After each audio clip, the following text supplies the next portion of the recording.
走る夜に人いない街に、夜中だけど買いに行くよね外に。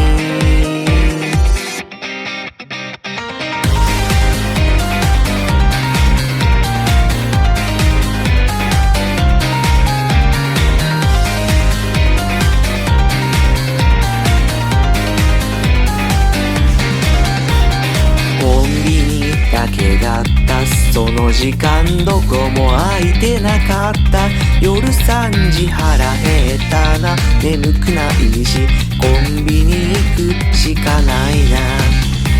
初めて行った日から僕の心の全てを奪った。24時間営業便利ショップコンビニエ